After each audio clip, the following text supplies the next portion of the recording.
Imagine a world where the greatest superpower of the ancient world never collapsed. No fall of Rome in 476 AD. No Dark Ages. No fragmented kingdoms rising from its ashes.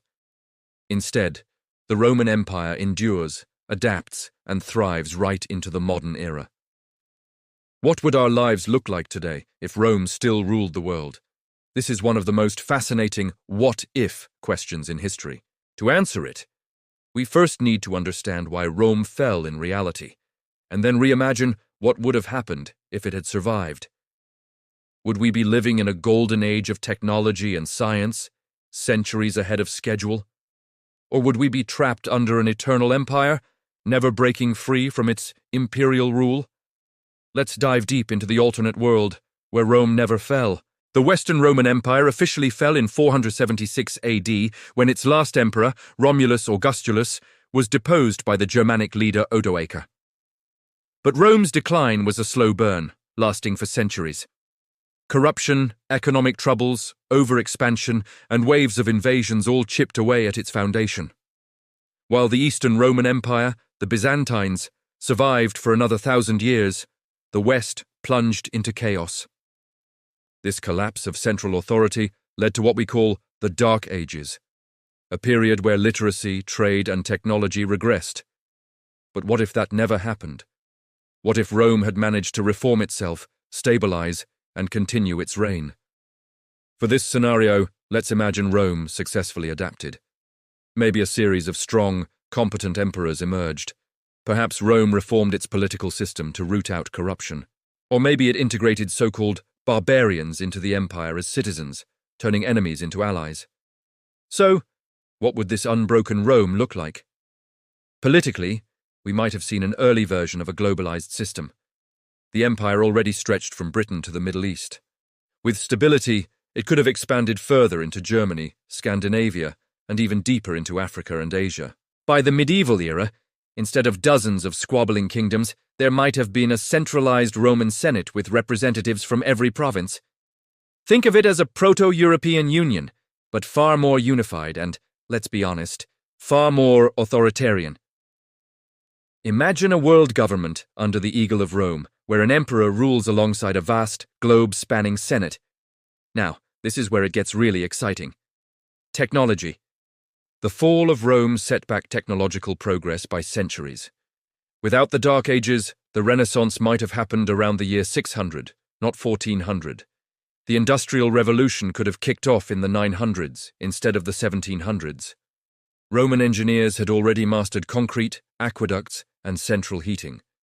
If that knowledge had been continuously improved upon instead of lost, we might have had electricity, steam engines, and railroads by the Middle Ages. By today, humanity under Rome could already be exploring the stars. Picture Roman legions, not with swords and shields, but with tanks, aircraft, and spacecraft, all flying the same imperial banner. But what about religion and culture? This is where things get really different.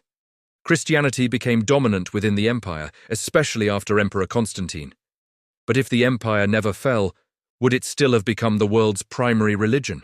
Perhaps Rome's old polytheistic traditions would have survived, or maybe a fusion would have occurred.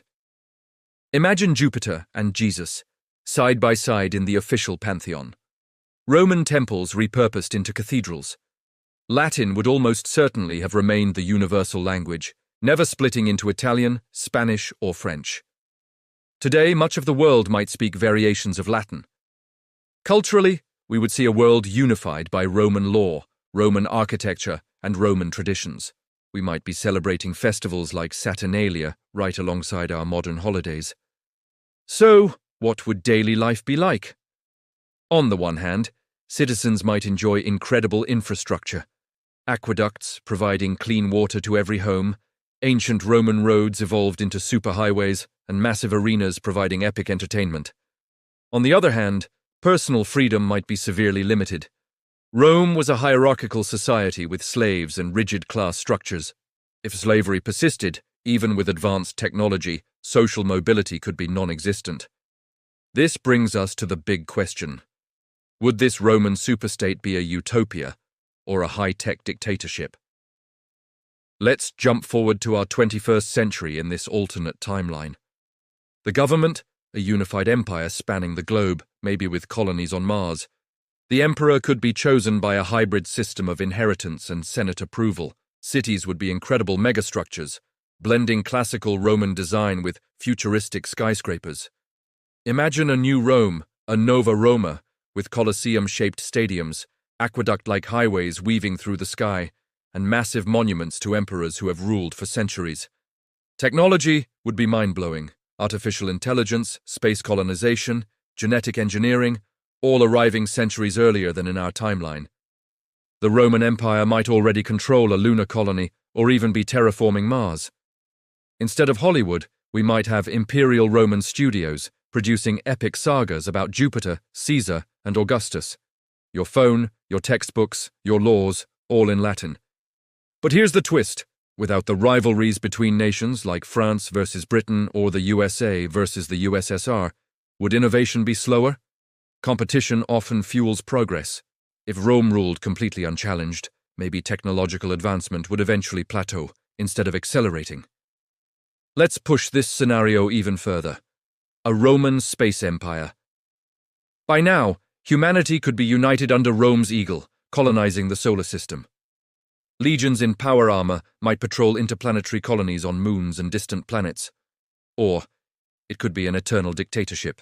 Without the Renaissance or the Enlightenment, which were driven by questioning authority, concepts like democracy, individual rights, and freedom might never have flourished.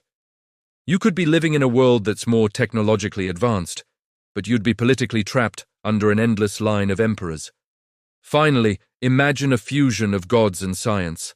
A society where the god Jupiter is still worshipped, but nuclear power plants are named in his honor. A world where religion and technology coexist in a strange, yet powerful harmony. So, what if the Roman Empire never fell? We might live in a hyper-advanced society, with wonders we can only dream of, but we might have paid for it with our freedom and diversity. Would it be a golden age or a gilded cage? That's the beauty of alternate history. It makes us wonder not just about the past, but about who we are today.